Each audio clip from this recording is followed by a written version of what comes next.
ஆண்டவனே, இதுவரை செய்ததில் എന്തെങ്കിലും തപ്പിരുന്നാൽ മன்னிച്ച് കരുണை കാട്ടി എങ്ങളെ കടസി വരെ കാപ്പാത്ത. ശ്രീ അനിൽ ആന്റണി, ഇപ്പോ അനിൽ ആന്റണി ഈ തെരഞ്ഞെടുപ്പ് രാഷ്ട്രീയത്തിലേക്ക് ആദ്യമായിട്ടാണല്ലോ അനിൽ ആന്റണി വരുന്നത്. ആദ്യത്തെ അങ്ങയുടെ തെരഞ്ഞെടുപ്പാണ്. ആ തെരഞ്ഞെടുപ്പിലെ പ്രചാരണത്തിൽ ഏറ്റവും ഏതാണ്ടൊരു മൂർധന്യത്തിലെത്തി നിൽക്കുമ്പോൾ അങ്ങയ്ക്കെതിരെ അതിശക്തമായൊരു അഴിമതി ആക്ഷേപം ഉണ്ടാകുന്നു. എന്റെ ക്ഷമ പരീക്ഷിക്കരുത്. ഇതുകൊണ്ട് ഞാൻ ഒറ്റ വീക്ക് ചെന്നുണ്ടല്ലോ. അത് ഉന്നയിച്ചിരിക്കുന്നത് പിന്നെ ദല്ലാൽ നന്ദകുമാർ എന്ന് പറയുന്ന ഈ കേരളത്തിൽ എന്താണ് ഒരു കുപ്രസിദ്ധനായ വ്യക്തിയുമാണ് അത്തരത്തിലൊരു ആരോപണം ഉന്നയിച്ചിരിക്കുന്നത്. രണ്ട് കാര്യങ്ങൾ താങ്കൾ ക്ലിയർ ചെയ്യണം. ഒന്ന്, താങ്കൾ ആ ഇടപാടിൽ പങ്കാളിയായിരുന്നു. രണ്ട്, താങ്കൾ പറയുന്നു താങ്കൾക്കെതിരെ പിന്നെ കോൺഗ്രസിൻ്റെ ഒരു ദേശീയ നേതാവ് അടക്കം ഗൂഢാലോചന നടത്തിയെന്ന്. ആ ദേശീയ നേതാവ് ആരാണ്? തെരഞ്ഞെടുപ്പിൻ്റെ തലേ ദിവസവും നിങ്ങളിതുപോലെ നിങ്ങളുടെ ഒരു അജണ്ടയുമായിട്ട് തന്നെ നിങ്ങളുടെ ഒരു ഷോയിൽ വിളിച്ചു വരുത്തി. ഇന്നും നിങ്ങൾ അപ്രസക്തമായ കുറേ ചോദ്യങ്ങൾ ചോദിച്ചു.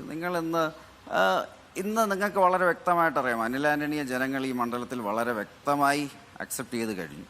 ഞാൻ വളരെ നല്ല രീതിയിൽ ഇവിടെ വിജയിക്കാനും പോവുകയാണ്.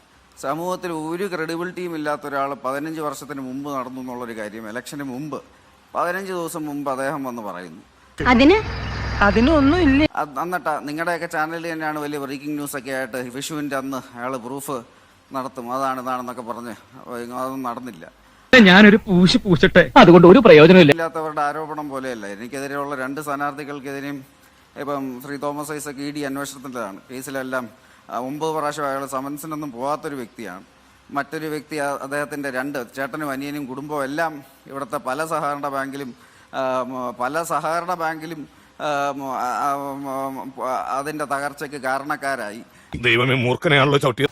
100% ഞാൻ യോജിക്കുന്നു. അതുപോലെ അനിൽ ആന്റണി എന്ന ഗ്ലോബലി റെക്കഗ്നൈസ്ഡ് ആയിട്ടുള്ള പ്രൊഫഷണൽ, ഇപ്പോൾ ടെക്നോളജി ഫീൽഡിലായാലും ഫോറിൻ പോളിസി ഫീൽഡിലായാലും എല്ലാം ഗ്ലോബലി റെക്കഗ്നൈസ്ഡ് ആയിട്ടുള്ള പ്രൊഫഷണൽ. 7-8 രാജ്യങ്ങൾ തന്നെ പല രീതിയിലുള്ള പുരസ്കാരങ്ങളൊക്കെ തന്നിട്ടുണ്ട്, ഏറ്റവും ഹയസ്റ്റ് ലെവലിൽ.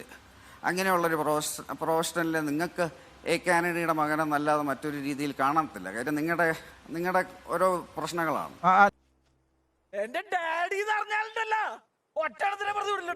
എന്റെ ഈശ്വര, ഇത്രയും വിവരമുള്ള ഒരു മനുഷ്യനെ ഞാൻ എന്റെ ജീവിതത്തിൽ കണ്ടിട്ടില്ല.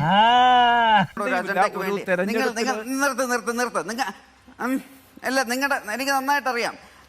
നിങ്ങൾ ഈ തെരഞ്ഞെടുപ്പിന്റെ തലേ ദിവസവും നിങ്ങളുടെ ഒരു അജണ്ടയുമായിട്ട് നിങ്ങൾ വരുന്നു. ഇപ്പം അനിൽ ആന്റണി ആന്റണിയുടെ മകനല്ലായിരുന്നെങ്കിൽ, ഇപ്പം സോണിയാഗാന്ധി രാജീവ്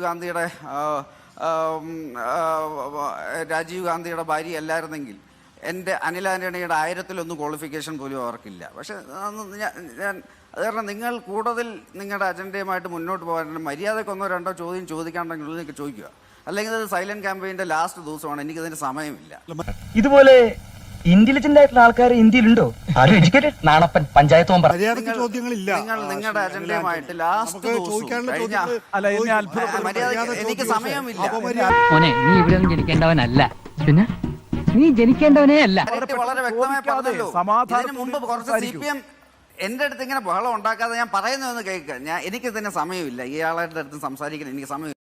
3 പ്രാവശ്യം ഞാനിത് കണ്ടുകൊണ്ടിരിക്കുകയാണ്. CPM സ്ഥാനാർത്ഥികളും കോൺഗ്രസ്സുകാരും ഒക്കെ വരുമ്പോൾ വളരെ ഇതായിട്ട് ചോദിക്കുന്നു. ഇവിടെ നിങ്ങളുടെ ഉദ്ദേശം എന്താണെന്ന് എനിക്ക് മനസ്സിലായി. എനിക്ക് തന്നെ സമയമില്ല. ഞാൻ പറയാനുള്ള എല്ലാം പറഞ്ഞിട്ടുണ്ട്. ഒത്തില്ല. എന്താണ് ഒത്തില്ല? ആ മൂപ്പര് ഒപ്പിക്കാൻ നടക്കുക.